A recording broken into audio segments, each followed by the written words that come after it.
Özlem Ajans'ı takip edenler bilirler ki Özlem Ajans bütün çalışmalarında Müslümanların ortak paydalarını sürekli içler. Ezgilerine, marşlarına, ilahilerine sürekli bu konuları taşır. Bu konulardan bir tanesi de ben inanıyorum ki yine dünyanın her tarafında zulme uğrayan mazlumlardır. İslami kişiliğinden dolayı, mütedeyyin kişiliğinden dolayı katledilen insanlardır. Hatta bunlarla alakalı olarak bizler Özlem Ajans'ta bir seri başlattık. Şehit serisi.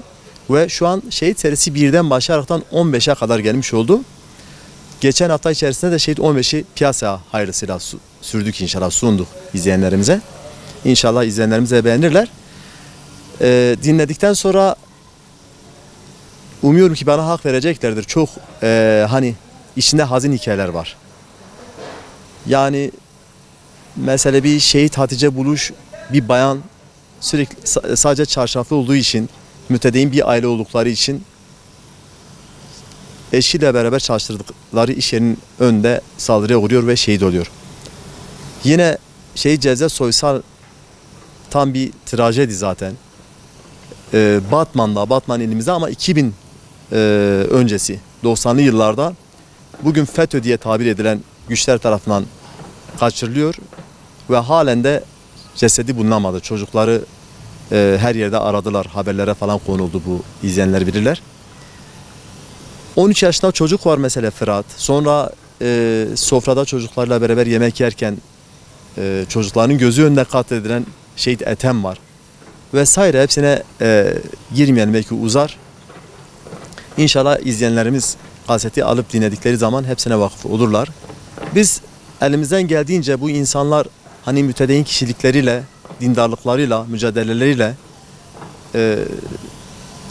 yeni nesle inşallah Teala örnek oldular, yol açtılar. Biz de Özlem Ajans olarak ve Özlem Ajans sanatçıları bünyesinde bu olaya kayıtsız kalmadık, dediğim gibi şimdiden değil. Yani ta eskiden beri, 2000 öncesinden beri bu tip çalışmalarımızla bunu destekliyoruz. Umuyorum ki izleyenlerimiz de buna kayıtsız kalmayacaklardır.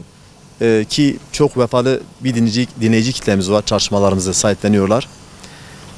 Çalışmada birçok insanın emeği var.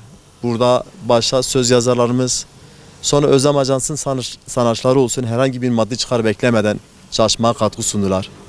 Tabii güzel çalışmalarda emek yoğunluğu olur, özveri olur ki bu konuda da gerçekten Özlem Ajans sanatçıları olsun, söz yazarlarımız olsun, bestekarlarımız olsun çok özverili çalıştılar ve bu çalışmada da herhangi bir maddi çıkar beklemediler.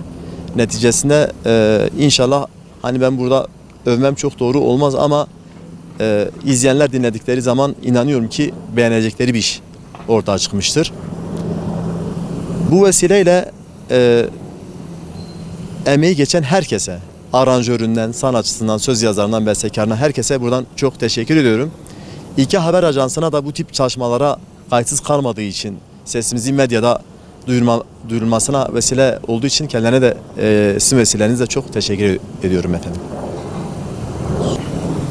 Ben Facebook üzerinde albüm tanıtımıyla ilgili metni yazarken şöyle bir cümlem olmuştu benim.